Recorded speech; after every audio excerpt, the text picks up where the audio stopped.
पुस्तक आप लोग पढ़ रहे होंगे।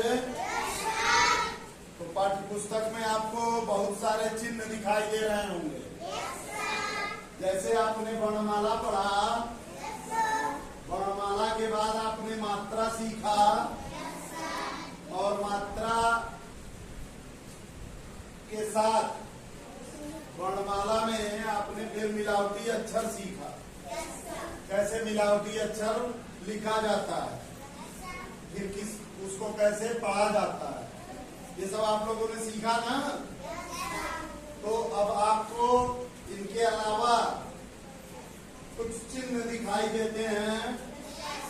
पाठ्य पुस्तक में आपको चिन्ह दिखाई देते हैं। उन चिन्हों का यहाँ पे नाम हम बता रहे हैं।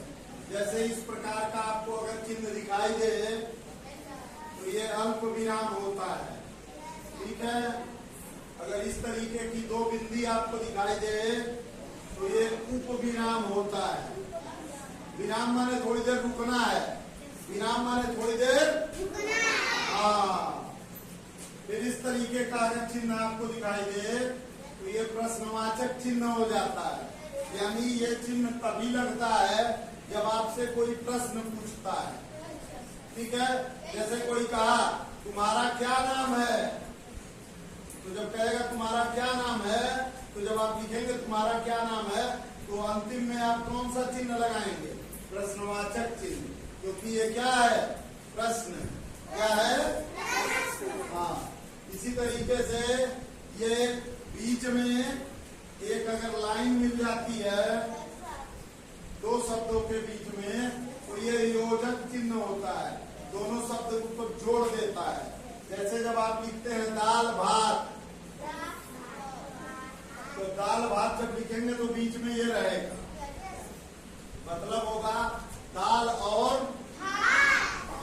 दाल और भात। अगर लिखना है तो हम दाल लिख देंगे, बीच में ये चिन्ह लगा देंगे और भात लिख देंगे। इसी तरीके से माता पिता लिखना है तो माता पिता के बीच में ये चिन्ह लग जाएगा। ये चिन्ह दोनों तरफ से जो लगता है इसको आप कोष्ठक कहते हैं, ठीक है।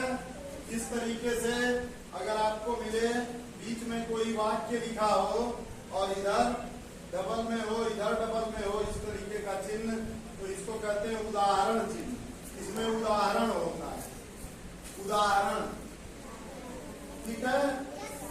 हाँ, जैसे मीना एक लड़की है, वह रोज आम खाती है, मान लीजिए हमने कहा, ठीक है।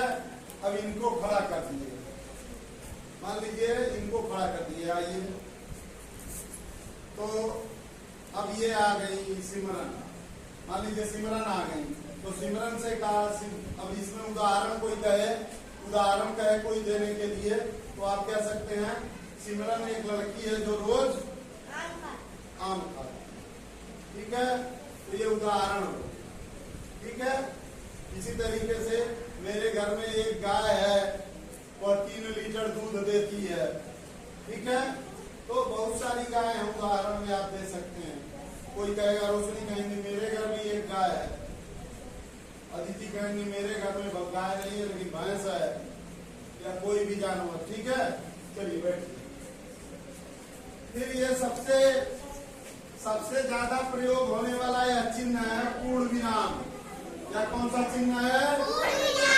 जी, जब भी वाक्य कोई खत्म होता है, जैसे हम पढ़ते हैं, लाइए किताब दीजिएगा। जैसे यहाँ पे देखिए हम पढ़ रहे हैं ममता का घर, तो देखिए लिखा है मेरा नाम ममता है।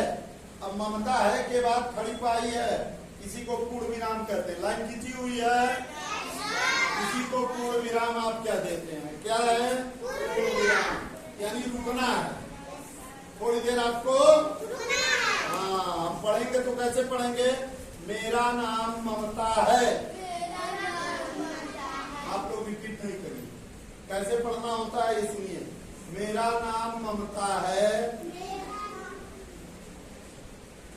मेरा घर माना वाला गांव में है, मेरे घर की दीवारें मिट्टी की हैं, दीवारों पर फूस का छप्पर है, घर के चारों तरफ दालान है।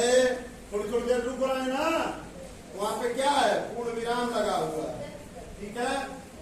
पीछे बाड़े में गौशाला बनी है, वहाँ आम के पेड़ पर झूला पड़ा है, झूले पर मैं और मेरा भाई मगन झूलते हैं। ठीक है, तो इस तरीके से भाषा या हिंदी की किताब में आप लोगों को ये चिन्ह मिलते रहेंगे।